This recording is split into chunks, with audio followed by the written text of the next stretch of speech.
तो differential calculus पढ़ने से पहले हमको कुछ बेसिक डेफिनेशन की ज़रूरत पड़ेगी, जिसको हम लोग पहले देखते हैं कि क्या क्या बेसिक प्री रिक्विजिट है इसका। तो एक है कांस्टेंट क्या है, दूसरा है कि वेरिएबल्स क्या क्या होते हैं। तो कांस्टेंट दो टाइप के होते हैं, एक होता है अब्सोल्यूट कांस्टेंट और दूसरा होता है आर्बिट्री कांस्टेंट। अब जैसे मान लीजिए मेरे पास एक इक्वेशन है y is equal to x plus one. ये इक्वेशन ऑफ लाइन है, स्ट्रेट लाइन का इक्वेशन है।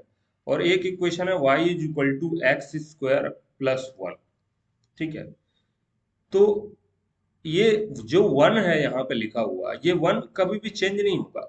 मतलब ये दो वन जो है, ये वन की वैल्यू यहाँ भी वन ही पढ़ते हैं हम लोग, यहाँ भी वन ही है, वन ही उसको समझते हैं।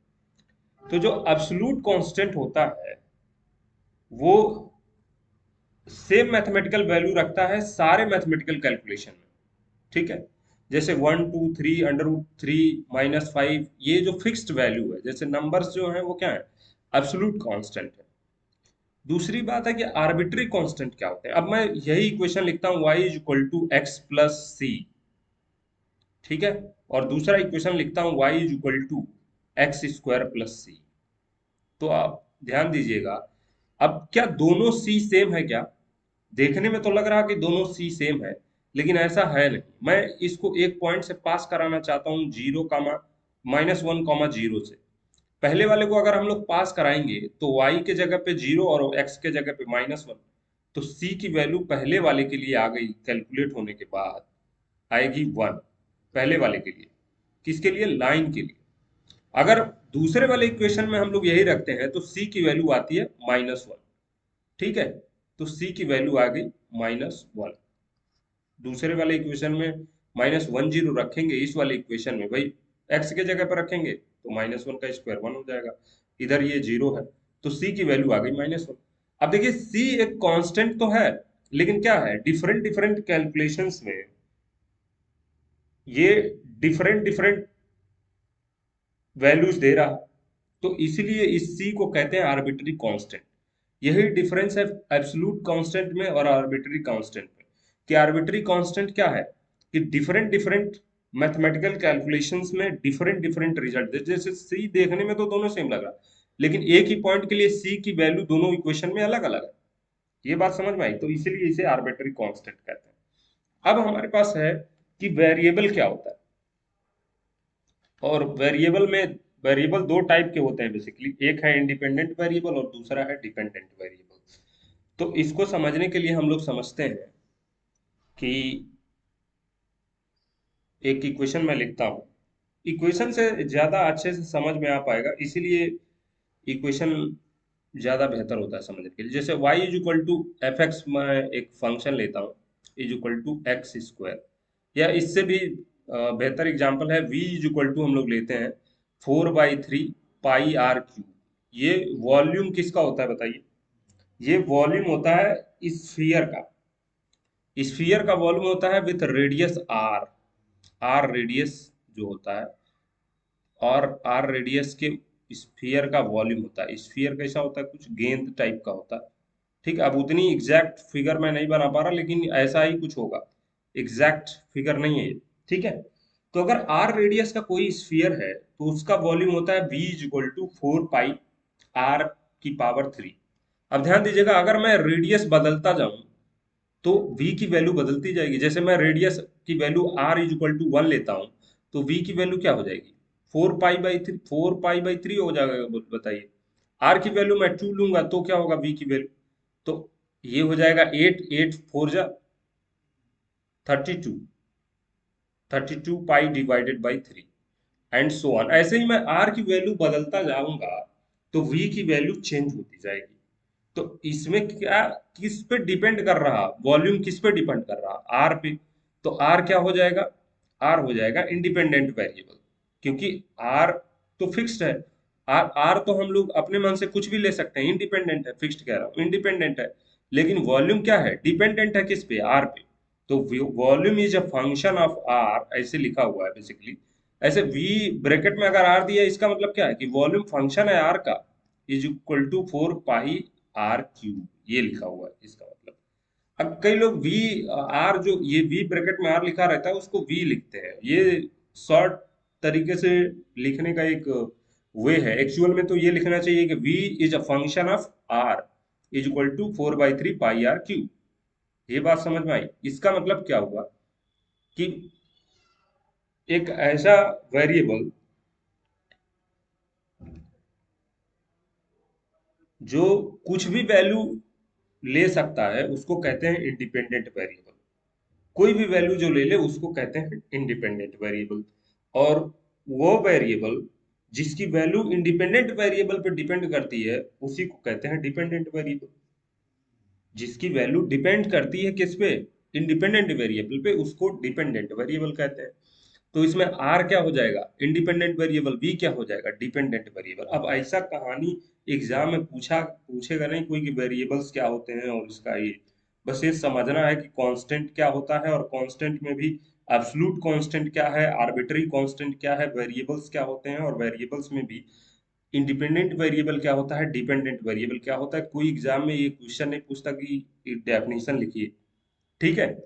अब ये बात समझ में आई कि डिपेंडेंट और इंडिपेंडेंट में क्या अंतर है। भाई आर यहाँ पे स्वतंत्र है, इंडिपेंडेंट है। आर की वैल्यू मैं बढ़ाता जाऊं या घटाता जाऊं तो वॉल्यूम की वैल्यू बढ़ती है घटेगी? यही तो होगा, बढ़ती जाएगी या घटती जाएगी, आर की वैल्यू पे डिपेंड कर रहा। तो आर हो जाएगा इंडिपेंडेंट वेरिएबल और वॉल्यूम वी हो जाएगा डिपेंडेंट वेरिएबल। बस इतनी सी बात थी। आर्बिट्री कांस्टेंट क्या होता है? तो एक ऐसा कांस्टेंट जिसका डिफरेंट वैल्यूज हो डिफरेंट कैलकुलेशन में, उसको आर्बिट्री कांस्टेंट कहते हैं। जैसे मैंने दो एग्जांपल लिए, y equal to x plus c और y equal to x square plus c. मैं दोनों को एक पॉइंट -1, 0 से पास करा रहा हूँ, तो दोनों में c की वैल्यू अलग अलग आ रही है। अच्छा, हो सकता है कि कभी कभी c की वैल्यू किसी पॉइंट के लिए सेम आ जाए, लेकिन बहुत सारे पॉइंट होंगे जिसके लिए c की वैल्यू अलग अलग आ रही है। तो ये क्या है? आर्बिट्री कांस्टेंट है। क्यों? क्योंकि ये c की वैल्यू फिक्स्ड नहीं है दोनों इक्वेशन में, एक ही पॉइंट के लिए अलग अलग आ रहा है ना। यहाँ पे जो वन लिखा है, क्या यही वन यहाँ पे लिखा है? हाँ, सेम है वो। तो इसको अब्सोल्यूट कांस्टेंट कहते हैं। तो अब्सोल्यूट कांस्टेंट वाले कैटेगरी में कौन आता है? सारे नंबर्स जो फिक्स्ड नंबर्स हैं अपने, क्या है? अब्सोल्यूट कांस्टेंट वाले कैटेगरी में आते हैं। और जो आर्बिट्री कांस्टेंट के एग्जांपल क्या है? तो ए बी सी डी यही सब लिखते हैं लोग, ये सब क्या है? ये आर्बिट्री कांस्टेंट है। ठीक है? वैसे ही डिपेंडेंट वेरिएबल और इंडिपेंडेंट वेरिएबल को कैसे डिनोट करते हैं, तो इसके लिए आगे फिर हम लोग देखते हैं कि क्या आगे देखना है। तो अब हम लोग पढ़ लिए डिपेंडेंट और इंडिपेंडेंट वेरिएबल, तो इसी से डिराइव्ड एक फंक्शन की डेफिनेशन है, उसको हम लोग पढ़ते हैं। वास्तव में फंक्शन पढ़ना अपने आप में 15 दिन का काम है। ठीक है? तो इतना हमारे सिलेबस में तो है नहीं कि फंक्शन क्या है और कैसे क्या कहानी। तो बस थोड़ा सा जानना है कि फंक्शन क्या है, और फिर आगे बढ़ जाएंगे बाईपास करते हुए कि हाँ ये होता है और ऐसा होगा। तो फंक्शन बेसिकली एक डिवाइस टाइप का है, मशीन टाइप का है फंक्शन। ठीक है? जिसमें एक साइड से इनपुट हम लोग कुछ देते हैं तो दूसरे साइड से हमको आउटपुट मिलता है। अब जैसे यहाँ पे मैं एक एग्जांपल के तौर पे ये दिखाना चाह रहा था कि जैसे इधर से हम लोग कुछ इनपुट, फिक्स्ड इनपुट इधर दे पा रहे हैं, तो इधर आउटपुट में हमको क्या मिल रहा है? क्यूब मिल रहा है। इधर क्या हम लोग डाल रहे हैं? स्फीयर डाल रहे हैं, कुछ गेंद टाइप का, तो इधर हमको क्यूब मिल रहा है।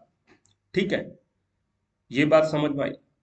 तो ये हो गया हमारे पास फंक्शन, मतलब एक इनपुट डालेंगे तो हमारे पास एक आउटपुट मिलेगा। यही हमने यहाँ भी दिखा रखा है कि एक सेट x है और दूसरा सेट y है। तो इस पे अगर मैं कोई मशीन अप्लाई करता हूँ इस पहले एलिमेंट पे, तो there exist element in y। इस पे एक फंक्शन अप्लाई करता हूँ तो एक एलिमेंट मिलेगा, मतलब हर इनपुट के लिए एक यूनिक आउटपुट मिलेगा। ठीक है ना? तो यही डेफिनेशन में भी लिखा है कि अगर दो वेरिएबल्स हों x और y, वेरिएबल्स मतलब जो इंडिपेंडेंट या डिपेंडेंट कुछ भी हो सकता है ना, वेरिएबल्स हों x एंड y। अच्छा, वेरिएबल की डेफिनेशन नहीं बताया क्या मैं? तो वेरिएबल वो होता है,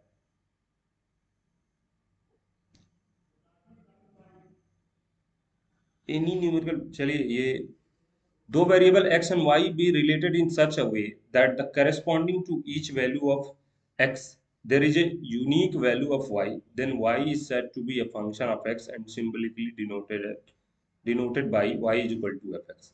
कि कह रहा है अगर दो वेरिएबल x और y एक दूसरे से इस प्रकार रिलेटेड हो कि प्रत्येक x के लिए for each value of x there is a unique value of y। तो इस प्रकार का जो then y is said to be, तो इसको कहते हैं, y को कहते हैं, यहाँ पे लिखा हुआ कि x की जो वैल्यू है, ऐसे तो समझ में नहीं आएगा, इसको मैं इधर ही से समझाता हूँ। यहाँ पे है कि एक y के x के प्रत्येक वैल्यू के लिए y की एक यूनिक वैल्यू मिलती है, तो इसी को हम लोग क्या कहते हैं, फंक्शन कहते हैं। बस इतनी सी डेफिनेशन। और y is equal to f x से हम लोग डिनोट करते हैं। x क्या है, तो x हो गया हमारे पास डिपेंडेंट वेरिएबल, और y क्या है, y हो जाएगा इंडिपेंडेंट वेरिएबल। ठीक है, और इसको हम लोग ऐसे डिनोट करते हैं। अब इस पे बेस्ड कुछ देखते हैं हम लोग एग्जांपल। जैसे y इज इक्वल टू मैं लिखा हूं एफ एक्स, और ये एफ एक्स लगाया हूं, तो ये डिफाइन करना पड़ेगा ना कि किस टाइप का है। तो ये दे रहा एक्स स्क्वायर प्लस वन, मतलब अगर इस वाले f में मैं x इनपुट डाल रहा हूं, तो ये आउटपुट के तौर पे एक्स स्क्वायर प्लस वन दे रहा।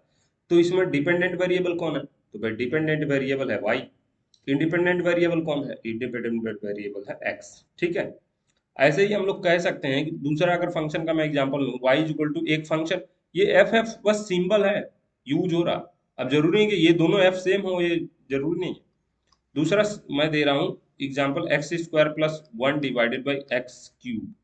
एक ऐसा फंक्शन है जिसमें x डालने पे क्या हो रहा है, x का स्क्वायर हो जा रहा है divided by one plus x की पावर तीन हो गई। तो ऐसे एग्जाम में पूछा जाता है कि अगर एफ एक्स मतलब एक फंक्शन में x डालने पे एक्स स्क्वायर प्लस वन आ रहा, तो बताइए कि उस फंक्शन में अगर मैं वन डाल दूं तो क्या आंसर आएगा। तो सीधी सी बात है भाई, x डालने पे एक्स स्क्वायर प्लस वन आ रहा, तो वन लिखेंगे तो वन स्क्वायर प्लस वन हो जाएगा, तो आंसर कितना, टू। तो फंक्शन की वैल्यू कैलकुलेट करने के लिए एग्जाम में हमारे आता है। ठीक है, अब फंक्शन की डेफिनेशन तो समझ में आया सबको कि भाई x के प्रत्येक वैल्यू के लिए यूनिक y मिलेगा, बस ये है डेफिनेशन। ठीक है, ऐसे ही अगर पूछता नहीं f ऑफ टू बताइए, पहले वाले के लिए मैं सारा कैलकुलेशन कर रहा हूँ, टेकिंग फर्स्ट वन, पहले वाले के लिए ही कैलकुलेशन कर रहा हूँ। एफ ऑफ टू बताइए, तो क्या हो जाएगा भाई, टू का स्क्वायर हो जाएगा plus one is equal to five. तो करना क्या है, इसमें क्या करा जा रहा है कि भाई जो इनपुट दिया उसका स्क्वायर करके प्लस वन ऐड कर दिया। तो इनपुट हमने वन दिया, तो वन का square plus one is equal to two. अगर टू मैं इनपुट दे रहा हूं, तो टू का square plus one is equal to five. बस, अगर यही कैलकुलेशन दूसरे वाले के लिए करना हो, अगर कोई पूछे कि नहीं दूसरे वाले के लिए बताइए एफ ऑफ जीरो क्या होगा, अगर मैं एक्स के जगह पे जीरो पुट करूंगा तो क्या होगा, तो जीरो की जगह पे जीरो, इसी में एक्स की जगह पे जीरो रख देंगे। तो जीरो का square plus one divided by zero का क्यूब। तो कितना आ गया, ऊपर आ गया जीरो और नीचे आ गया वन प्लस जीरो। तो ये ऊपर हो गया जीरो और नीचे हो गया वन, तो आ गया आंसर जीरो। बस यही आंसर है अपना। तो इस तरह से फंक्शन की वैल्यू कैलकुलेट करना होता है। ठीक है, अब अब y इज इक्वल टू जो एफ एक्स लिखा है, ये कभी कभी आप लोग देखेंगे कि ऐसे लिखा हो, y is a function of x is equal to f x and is equal to something जो भी है फंक्शन ऑफ एफ एक्स जो भी दिया है, जैसे एक्स स्क्वायर प्लस वन। ठीक है, तो ये x अगर दिया हो तो ठीक है, नहीं दिया है तो भी कोई दिक्कत नहीं। ठीक है ना, कोई इसमें दिक्कत वाली बात नहीं होनी चाहिए। अब आगे बढ़ते हैं हम लोग। अब फंक्शन के कुछ टाइप्स हैं, वैसे तो बहुत सारे टाइप्स हैं, लेकिन हमको जो पढ़ना है उसके बारे में देखते हैं कि भाई हमें क्या पढ़ना है। तो पहला है कि इम्प्लीसिट और एक्सप्लीसिट। इम्प्लीसिट और एक्सप्लीसिट फंक्शन क्या होता है, तो एक्सप्लीसिट मतलब क्या, भाई जो अलग अलग हो पाए। जैसे मैं अगर कह रहा हूँ कि y is equal to x plus one, तो ये देख रहे हैं ना, इम्प्लीसिट एक्सप्लीसिट फंक्शन है, एक्सप्लिट हो गया है, अलग अलग सेग्रीगेट कर पा रहे हैं, अलग अलग कर पा रहे हैं, y अलग हो रहा है और x का फंक्शन अलग। y और x अगर अलग अलग हो पा रहे हैं तो उसको कहते हैं एक्सप्लिसिट फंक्शन। अब मैं एक दूसरा एग्जांपल लेता हूँ, y is equal to x times sine of x plus y. तो आप इसको कुछ भी कर लीजिए, आप x और y को अलग अलग नहीं कर पाएंगे, मतलब सेपरेटली एक साइड x बना दीजिए और एक साइड y, ऐसा पॉसिबल नहीं है। तो जो एक्सप्लिसिट फंक्शन होता है वो क्या होता है, एक्सप्लिसिट फंक्शन एक साइड एफ ऑफ एक्स होगा तो दूसरी साइड एफ ऑफ वाई होगा। लेकिन इम्प्लिसिट फंक्शन क्या है, इसमें एक्स और वाई को सेपरेट नहीं कर पाता है, उसी को हम लोग कहते हैं इम्प्लिसिट फंक्शन। इतनी बात सबको समझ में आई। एक्सप्लिसिट फंक्शन में एक्स और वाई सेपरेट हो जाते हैं, इम्प्लिसिट फंक्शंस में एक्स और वाई सेपरेट नहीं होते। अब कोई और भी एग्जाम्पल अगर लिखना चाहें आप लोग तो लिख सकते हैं। जैसे अगर मैं कहूँ x square plus y cube is equal to x plus y का पावर 2, तो इसको भी हम लोग एक्स और वाई को अलग अलग नहीं लिख सकते। ठीक है, ये इतनी बात सबको क्लियर है। तो एक्सप्लिसिट और इम्प्लिसिट फंक्शन क्या होता है, इसको याद नहीं करना है, क्योंकि ये भी पूछा नहीं जाता इम्प्लिसिट और एक्सप्लिसिट फंक्शन क्या है। भाई किताब पढ़ने के लिए भी कुछ बेसिक प्री रिक्विजिट होता है कि नहीं होता है। भाई कोई किताब पढ़ना है तो ये जानना जरूरी है कि एक्सप्लिसिट इम्प्लिसिट फंक्शंस क्या है, नहीं तो बीच बीच में परेशानी होगी। ठीक है, और भी बहुत सारी चीजें हैं जिसमें लिखा रहता है डायरेक्टली कि एक्सप्लिसिट एक्सप्लिसिट फंक्शन है, या कोई बोल ही दिया कि एक्सप्लिसिट फंक्शन है कि इम्प्लिसिट फंक्शन है, तो इसके लिए जानना जरूरी है। ठीक है, दूसरा है कि भाई पीरियोडिक फंक्शन क्या है। पीरियोडिक मतलब अंतराल पे जो आने वाला फंक्शन। अब मान लेता हूं मैं y equal to sine x एक फंक्शन है, इसका ग्राफ सबको पता होगा अगर आप लोग हाई स्कूल पास है तो। भाई ये जीरो पे कितना देता है, जीरो, और क्या होता है पाई बाई टू पे वन, एंड पाई पे फिर जीरो एंड सो ऑन, ऐसे कुछ आता है। तो ये पीरियोडिक फंक्शन है। क्यों, क्योंकि एक एक पीरियड में, जैसे यहाँ मैं देखूं तो जीरो से देखिए, जो यहाँ पे जीरो से नहीं, यहाँ से देखते हैं हम लोग, ये हो गया हमारे पास माइनस पाई से पाई में। देखिए माइनस पाई से पाई में, अगर मतलब इसको एक तरह से कंसीडर करता हूँ माइनस पाई से पाई में, तो ये यही वाला हमेशा रिपीट होता है। ठीक है ना, भाई इधर एक बार बनाया, एक बार नीचे, फिर एक बार ऊपर बनाएगा। ठीक है, तो ये क्या है, पीरियोडिक फंक्शन। अब पीरियोडिक फंक्शन ऐसे तो मान लीजिए हमने ग्राफ से देख लिया कि भाई एक ही बार बार रिपीट हो रहा है तो पीरियोडिक हो रहा है। तो वैसे में पीरियोडिक फंक्शन की क्या डेफिनेशन है, कि कैसे हम लोग बताएंगे कि पीरियोडिक फंक्शन। तो कहा गया कि कोई function y equal to f x अगर लिखा हुआ है तो this is said to be periodic if x के जगह पे, अगर f ऑफ x के जगह पे कुछ एक f ऑफ x प्लस के, मतलब कुछ कैलकुलेशंस के बाद f ऑफ k पे भी वही वैल्यू आ जाए जो f ऑफ x की है। जैसे देखिए यहाँ पे कि पाई बाई टू पे कितनी है वैल्यू इसकी, साइन वाले की, ये है वन। ऐसे ही माइनस इधर क्या है, ये minus three pi by two पे भी, minus three pi by two पे भी वन इसकी वैल्यू आ रही है। ठीक है ना, इसका मतलब क्या है कि ये पीरियोडिक है, मतलब एक पीरियड के बाद इसकी वैल्यू क्या हो रही है, सेम हो रही है। जैसे जीरो पे साइन की वैल्यू जीरो होती है, और पाई पे भी साइन की वैल्यू जीरो होती है।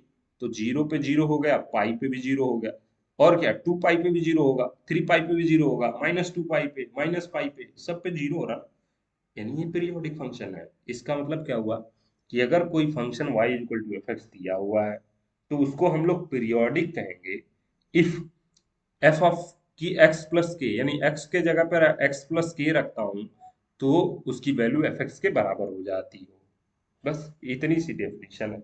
अब इसके लिए मैं साइन वाला एग्जांपल सबसे अच्छा है कि भाई अगर मैं y is equal to f x is equal to sine x मैं लेता हूँ, ठीक है, y equal to f x equal to sine x में लेता हूं, तो हमको पता चल गया कि y equal to x plus two pi पे जो वैल्यू आएगी, y equal to x plus two pi पे जो वैल्यू आएगी वही y equal to f of x की होगी। मतलब x के जगह पे अगर x प्लस टू पाई रखेंगे तो भी एफ ऑफ एक्स के बराबर होगा। तो ये क्या है, पीरियोडिक फंक्शन। ठीक है, अब अब ये सब बस याद, मतलब एक तरह से याद रखना है, समझना है इसको, इसमें बहुत ज्यादा रॉकेट साइंस नहीं है। ठीक है, अब आगे बढ़ते हैं हम लोग कि इवन फंक्शन क्या होता है और ऑड फंक्शन क्या होता है। अब ध्यान दीजिएगा, एक curve y equal to x square, ये ग्राफ अभी ड्रॉ नहीं कराया गया, लेकिन मैं वैसे ड्रॉ करता हूँ। ये दिख रहा है कुछ, x की वैल्यू जीरो रखेंगे तो जीरो होगा, x की वैल्यू वन रखेंगे तो ये y की वैल्यू वन देगा, x की वैल्यू माइनस वन रखेंगे तो भी y की वैल्यू वन देगा, तो ये इधर साइड इसका ग्राफ कुछ ऐसा होता है। और इसको कहते हैं हम लोग पैराबोला। क्या बोलते हैं, पैराबोला। ये सिमेट्रिकल अबाउट किसके होता है बताइए, सिमेट्रिकल अबाउट दिख ही रहा है किसके अबाउट सिमेट्रिकल है, वाई एक्सिस के अबाउट सिमेट्रिकल। ठीक है, ग्राफ करना भी सीखना है, अभी इसके बाद ग्राफ करना ही सीखेंगे हम लोग। ठीक है ना, ये है सिमेट्रिकल अबाउट वाई एक्सिस। तो इवन ऑड फंक्शन जो होता है, इवन फंक्शन अलग है, ऑड फंक्शन, दोनों अलग अलग फंक्शन है। तो पहले देखते हैं इवन फंक्शन किसे कहते हैं। तो y इज इक्वल टू, अगर एफ एक्स कोई फंक्शन दिया हुआ है तो इसको हम लोग इवन फंक्शन कहेंगे यदि x के जगह पे माइनस एक्स में रखता हूँ और फिर वो एफ ऑफ एक्स के बराबर हो जाए। जैसे अगर देखिए y is equal to x square मैं लेता हूँ, y is equal to f x is equal to x square मैं एग्जाम्पल के लिए ले रहा हूँ, तो x के जगह पे अगर माइनस एक्स यानी एफ ऑफ एक्स के जगह पे माइनस एक्स मैं रखता हूँ तो ये माइनस एक्स का स्क्वायर होगा। और भाई माइनस एक्स का अगर स्क्वायर करते हैं तो ये भी एक्स स्क्वायर ही तो आएगा। और ये किसके बराबर होगा, एफ ऑफ एक्स के। यानी जो मैं एग्जाम्पल लिया हूँ ये किसका है, इवन फंक्शन का एग्जाम्पल है। मतलब कोई फंक्शन इवन फंक्शन कहलाएगा यदि एफ ऑफ माइनस एक्स की वैल्यू किसके बराबर हो जाए, एफ ऑफ एक्स के बराबर हो जाए। अब इसका और भी बहुत सारा एग्जाम्पल हो सकता है, और भी बहुत सारा एग्जाम्पल हो सकता है इवन फंक्शन का, आप खुद से सोच सकते हैं कि y is equal to f x, ये एफ एक्स, ये बार बार y लिख रहा हूं ना, ठीक है, y is equal to f x, और ये मैं ले रहा हूं इसके जगह पे cos x। तो cos x क्या इवन फंक्शन है, तो cos x भी इवन फंक्शन होता है क्योंकि x के जगह पर अगर माइनस एक्स रखेंगे तो cos x ही हो जाता है। ठीक है। अब दूसरी बात की ऑड फंक्शन क्या होता है। तो ऑड फंक्शन की डेफिनेशन ये है कि अगर कोई फंक्शन ऑड फंक्शन कहलाएगा, इसको थोड़ा स्लाइड बदल देता हूँ, कि ऑड फंक्शन क्या होता है। इवन तो हमको समझ में आया कि इवन फंक्शन क्या है, कि भाई कोई भी function y equal to f x है, अगर हमको चेक करना है कि वेदर दिस इज इवन और ऑड, तो हमको चेक करना पड़ेगा कि एफ ऑफ माइनस एक्स कितना आ रहा। अगर ये एफ ऑफ एक्स के बराबर है तो इवन होगा। अगर y equal to f x कोई फंक्शन दिया है और एफ ऑफ माइनस एक्स अगर मैं निकाल रहा हूँ और ये minus times f of x के बराबर है तो ये ऑड फंक्शन होगा। जैसे y equal to x plus y equal to x ले लीजिए और y equal to x cube ले लीजिए, ठीक है। ये पावर से नहीं है कि इवन है कि ऑड है, ये बेसिकली चेक करना पड़ेगा ना। y इक्वल टू मैं ले रहा हूँ ये, तो y equal to f of minus x मैं कैलकुलेट करना चाह रहा हूँ, कितना आएगा, यही तो एफ ऑफ एक्स है भाई साहब। तो F of minus x calculate करिए, माइनस एक्स के जगह पे माइनस है, तो अब क्या दिखा है, ये minus times f of x आ रहा। तो ये ऑड फंक्शन का एग्जांपल है। सिमिलरली इसको चेक करेंगे, एफ ऑफ एक्स दिया है एक्स क्यूब के बराबर, ठीक है, तो एफ ऑफ माइनस एक्स किसके बराबर हो जाएगा, तो माइनस ऑफ एक्स की पावर 3 के बराबर, और ये होता है माइनस एक्स की पावर 3, और यहाँ से पता चला कि माइनस ऑफ एक्स हो। तो ये भी क्या है, एक ऑड फंक्शन का एग्जाम्पल है। ठीक है।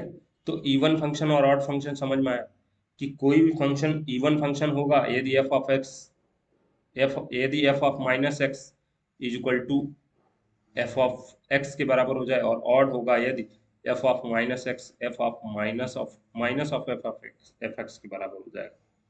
ठीक है। तो इवन ऑड फंक्शन ये होता है। ऐसे ही इंक्रीजिंग डिक्रीजिंग फंक्शन होता है। भाई इंक्रीजिंग का मतलब क्या है कि ऐसा फंक्शन जो हमेशा इंक्रीज कर रहा हो, इंक्रीज कर रहा हो। अब इसका डेरिवेटिव में मीनिंग समझेंगे कि इंक्रीजिंग का क्या मतलब है।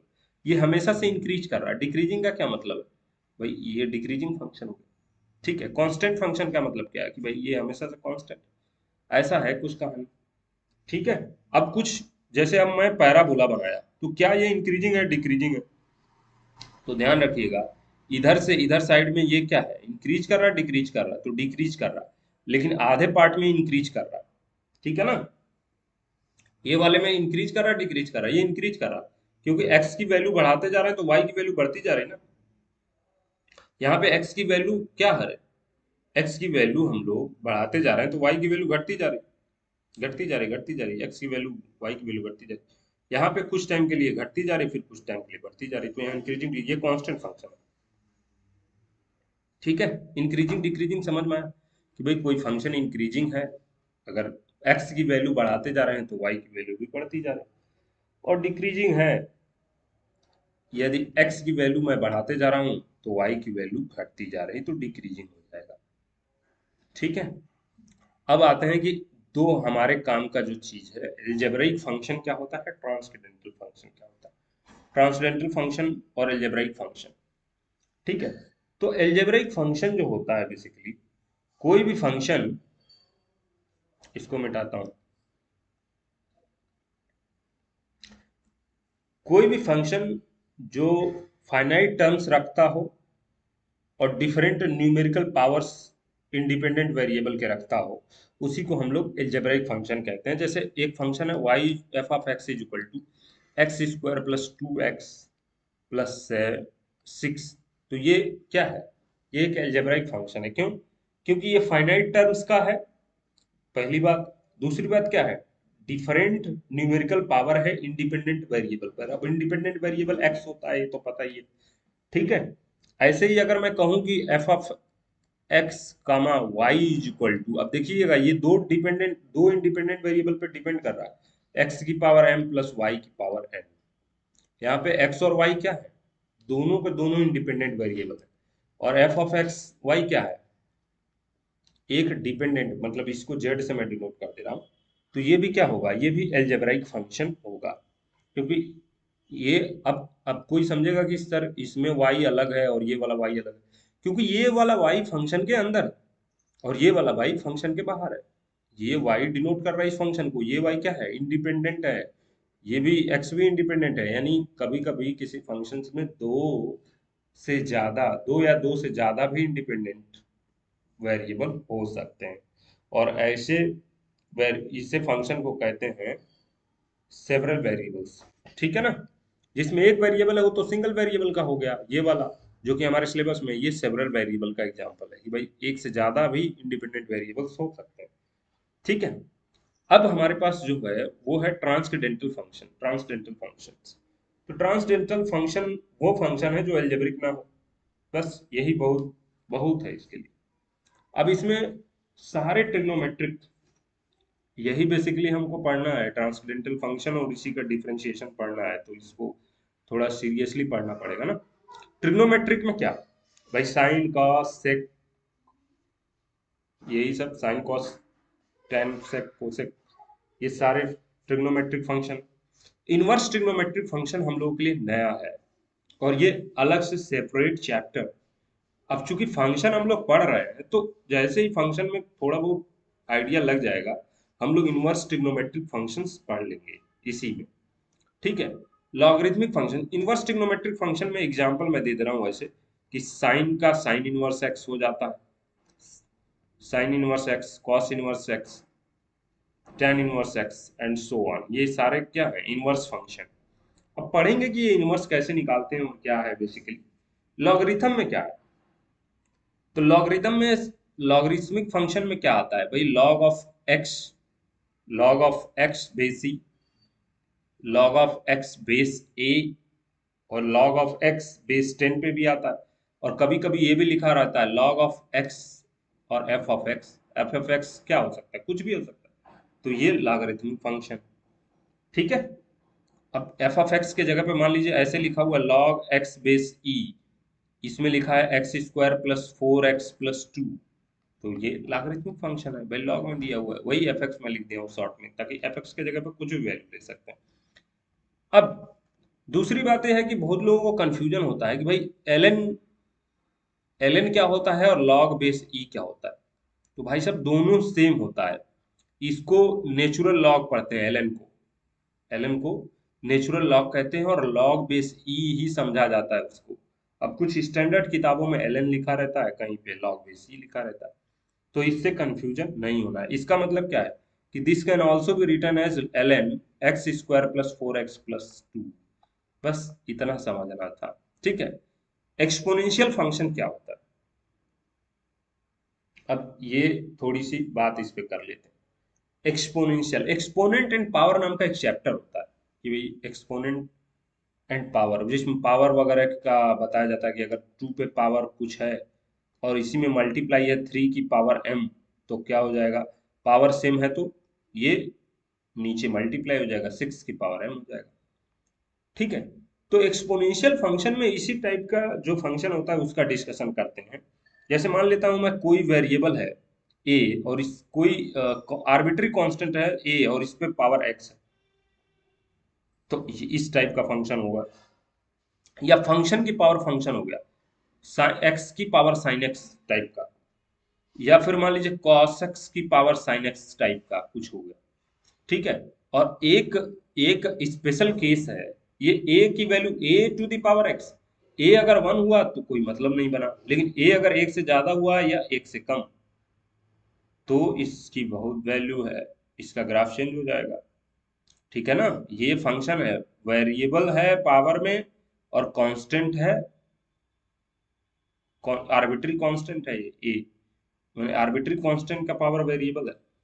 तो इसके लिए जब ये एक एक्सपोनेंशियल के लिए एक नोटेशन आता है ई, और ई की पावर एक्स एक फंक्शन होता है, ठीक है ना।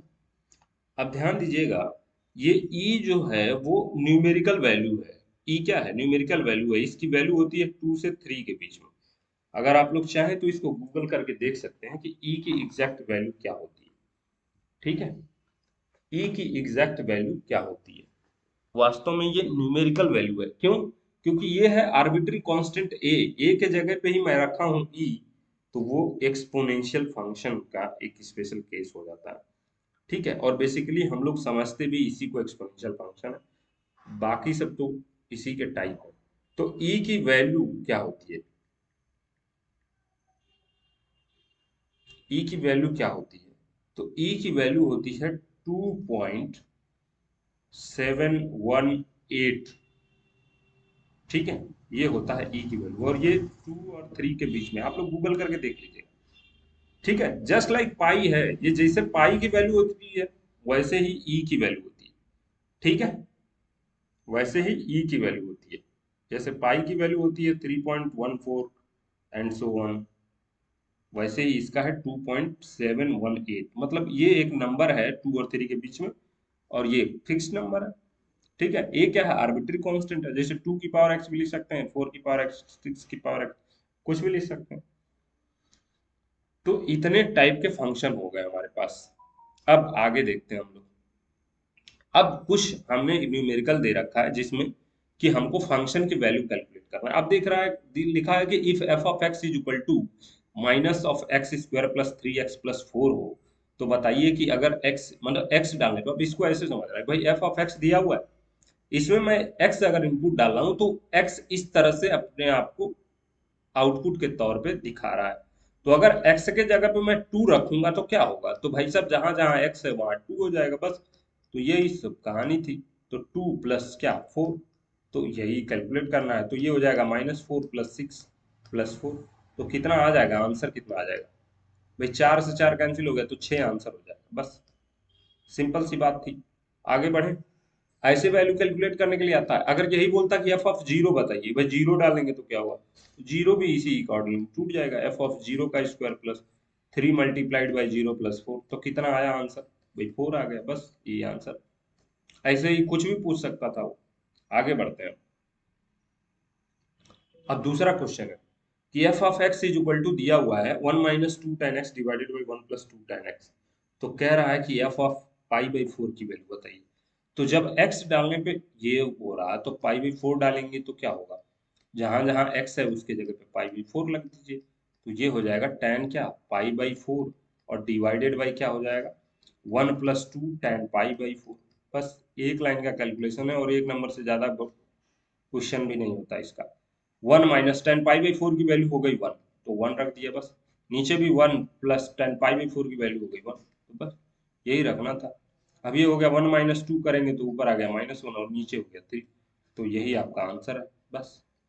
अब ऐसे ही एफ ऑफ जीरो पूछता तो क्या करते हैं हम लोग, एक्स के जगह पे जीरो रख देते, तो 1 - 2 मल्टीप्लाइड बाई जीरो, भाई टेन जीरो की वैल्यू जीरो ना, डिवाइडेड 1 + 2 मल्टीप्लाइड बाई जीरो, तो आ गया आंसर 1। ऐसे ही कैलकुलेट करना होता है।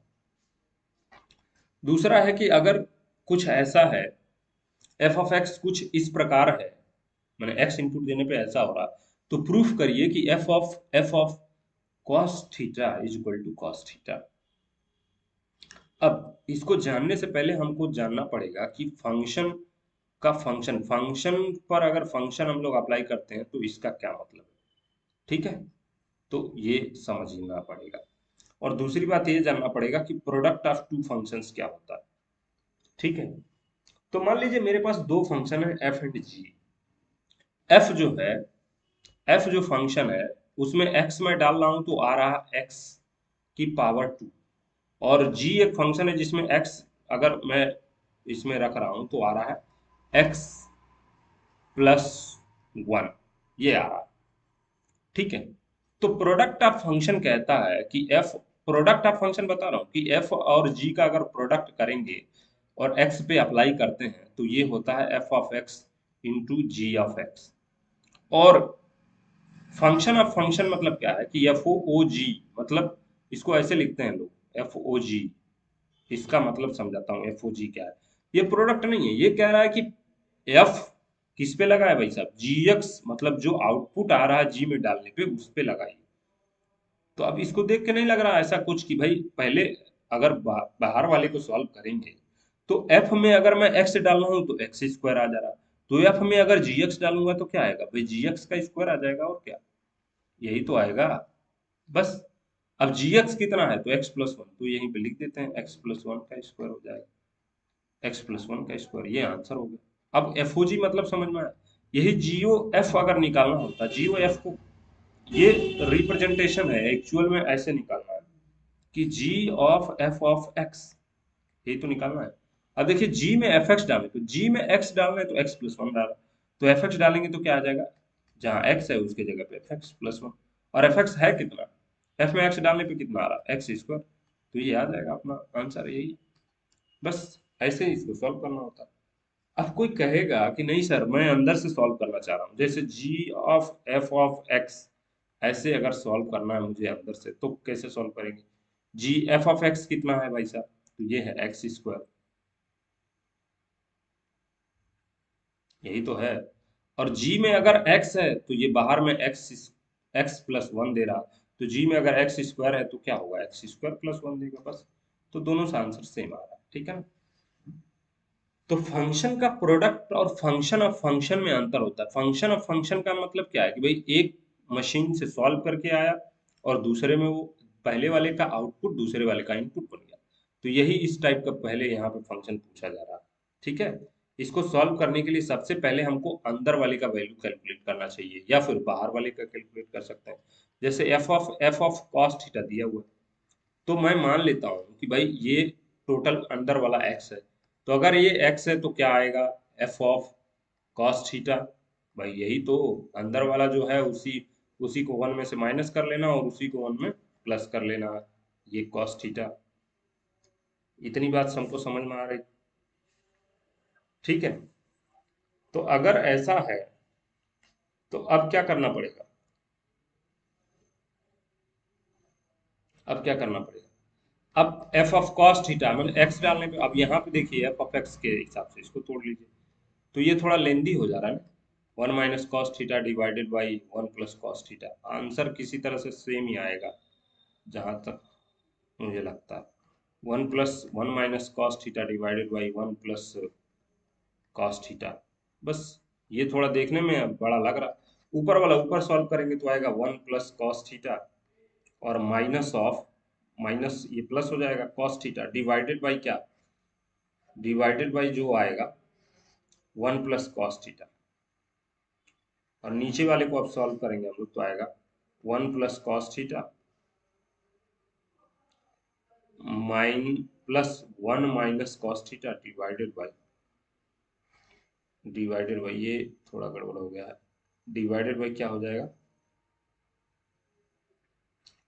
Divided by one plus cos theta, तो ये कट जाएगा ना, वन प्लस कॉस थीटा से one plus cos theta cut जाएगा।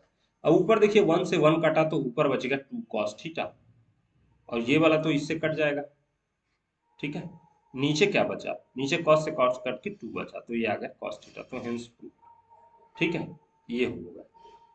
अब कोई ये भी सोच सकता है कि भाई अंदर वाले को पहले सॉल्व करना है तो एफ ऑफ कॉस थीटा की जगह पर रख देंगे, इसके जगह पर रख देंगे तो क्या आ जाएगा, one minus cos theta divided by one plus cos theta, तो आएगा आंसर वही, ठीक है ना। आप कुछ भी करके देखिएगा, आंसर आएगा कॉस थीटा ही, ठीक है। बस मैं बता दे रहा हूँ, आगे देखते रहिएगा। अब हमको जानने के लिए कुछ चीज है जो हमको जानना चाहिए, जैसे अगर कुछ फंक्शन अजीब तरह से डिफाइंड हो, कुछ इस टाइप का दिया हुआ है, तब कैसे हम लोग वैल्यू निकालेंगे। तो ध्यान रखिएगा ये दिया हुआ है, इसको समझिए पहले क्या लिखा हो कि ये एफ एक्स जो है उसकी value three x minus x डाल रहा हूं जब मैं, तो उसकी वैल्यू ये आ रही है आउटपुट के तौर पे, अगर मैं एक्स की वैल्यू तीन से ज्यादा रख रहा हूँ और अगर मैं x की वैल्यू -2 से 3 के बीच में रख रहा हूँ तो ये आ रहा, और अगर x की वैल्यू -1 रख रहा, -2 रख रहा हूँ तो ये आ रहा। अब जैसे मान लीजिए एक टी मेकिंग मशीन है भाई, चाय बनाने वाली एक मशीन है, तो इसको समझते हैं कि ये कैसे किस तरह से सोचा गया है, फंक्शन किस तरह से। चाय बनाने वाली मशीन है तो उसमें अगर शुगर 3 से ज्यादा डाल रहे हैं तो वो किसी व्यक्ति के पीने के लिए योग्य होगा। अगर उसमें मतलब ये तीन तरह से अब फिट किया गया है कि भाई -2 से 3 के बीच में, मतलब ये क्वांटिटी है कि इसके बीच में डालेंगे तो ये पर्टिकुलर टाइप का चाय बनेगा, और इसके बीच में डालेंगे तो पर्टिकुलर टाइप का चाय बनेगा। इस तरह से हम लोग समझ सकते हैं कि फंक्शन किस तरह से यूजफुल भी है रियल लाइफ में। ठीक है। अब x की वैल्यू जब 3 से ज्यादा होगा तो हमको अगर फंक्शन की वैल्यू कैलकुलेट करनी है, जैसे मान लीजिए हमको कैलकुलेट करना है f ऑफ x के जगह पे अगर 1 रखूंगा तो पहले देखिए 1 आएगा कहाँ पे। तो देखिए 3 से ज्यादा हुआ है क्या 1? नहीं, इसके बीच में होगा कहीं पे, -2 और 3 के बीच में, 3 से कम है और -2 से ज्यादा है तो इसी के बीच में होगा। तो इसका मतलब फंक्शन की वैल्यू उस समय क्या रही होगी, एक्स स्क्वायर -1। तो जब x डालने पे एक्स स्क्वायर -2 आ रहा था तो 1 डालेंगे तो क्या होगा, 1 स्क्वायर -2, तो आंसर आ जाएगा -1। ये अपना आंसर है। अब ये यहाँ पे कैसे पहुंचे, अब दूसरे एग्जाम्पल से भी देखिएगा। एफ ऑफ कह रहा है 5, एफ की वैल्यू एफ एट 5, तो ध्यान दीजिएगा एक्स की वैल्यू 5 कहाँ आएगा, 5 क्या है, 3 से बड़ा है, तो इस वाले में आ जाएगा, तो इस वाले में चेक कर लेंगे। तो उसके लिए फंक्शन की वैल्यू क्या है, 5 क्रॉस 3 -1, तो ये आ जाएगा 15 -1 14 आ जाएगा आंसर। ठीक है ना। ऐसे फंक्शन की वैल्यू पूछता है, एफ ऑफ -3 पूछ रहा है। अब -3 कहाँ आएगा, देखिएगा ध्यान से, -3 क्या -2 से छोटा है, तो इस वाले में आएगा -2 से छोटा। इसको समझने के लिए सबसे पहले रियल नंबर लाइन ड्रॉ कर लीजिएगा, अगर कुछ नहीं समझ में आ रहा तो भाई यहीं से समझ में आ जाएगा। अब ये 3 पॉइंट मार्क करना है हमको, एक तो है -2, तो -2 यहाँ पे कहीं होगा। दूसरा है दूसरा है क्या, दूसरा है 3, दूसरा है 3 मार्क कर लीजिएगा। अब ये देखिएगा 3 से इधर की वैल्यू कह रहा है, 3 से अगर फंक्शन की वैल्यू 3 से ज्यादा पे निकालना है तो हमारे पास है 3x-1, इधर इस टाइप का है, और -2 से 2 के बीच में हमारे पास फंक्शन की वैल्यू है ये। ठीक है। और -2 से अगर छोटा है मतलब इधर साइड में है 2x+3, बस इतनी सी बात थी। तो अब -3 क्या है, इससे भी छोटा इधर साइड आएगा तो इसी में रख देंगे। तो 2 मल्टीप्लाइड बाई -3 और +3 इज इक्वल टू क्या आ जाएगा, -6 + 3, तो ये आ जाएगा -3, और यही अपना आंसर हो जाएगा। ठीक है। ऐसे ही नेक्स्ट क्वेश्चन देखते हैं। अब ये दिया हुआ है कि x की वैल्यू, जैसे ही ऐसा क्वेश्चन आता है तुरंत हम लोग रियल लाइन एक्सिस बनाते हैं, 0, और ये हो गया x डैश और इधर होगा x, और हमारे पास 2 जो है वो क्रिटिकल पॉइंट है, 2 पे ही फंक्शन की वैल्यू चेंज हो रही, तो हमारे पास 2 कहाँ होगा, मान के चलिए यहाँ होगा। अब कह रहा है 2 से जब ज्यादा है या 2 के बराबर है, 2 से जब ज्यादा है 2 के बराबर है तो फंक्शन की वैल्यू है 3x-1, और 2 से जब छोटा है तो फंक्शन की वैल्यू है -x। तो हमको पता करना है कि एफ ऑफ 0 क्या होगा। तो 0 देखिए किस में आएगा भाई, 2 से छोटे में, इधर साइड है ना, 2 से छोटे साइड में, तो इसमें वैल्यू रख देंगे, तो एफ ऑफ -0 आ जाएगा 0। ऐसे ही एफ ऑफ 1 क्या होगा, तो ये भी इधर साइड में आएगा भाई, 2 ये है तो 2 से पहले वाले -x, तो -1 हो जाएगा, तो ये आ जाएगा 1। ऐसे एफ ऑफ 3 कितना आएगा, तो एफ ऑफ 3 क्या है बताइए, 2 से ज्यादा है तो इधर साइड चला आएगा ना, इस वाले में आ जाएगा।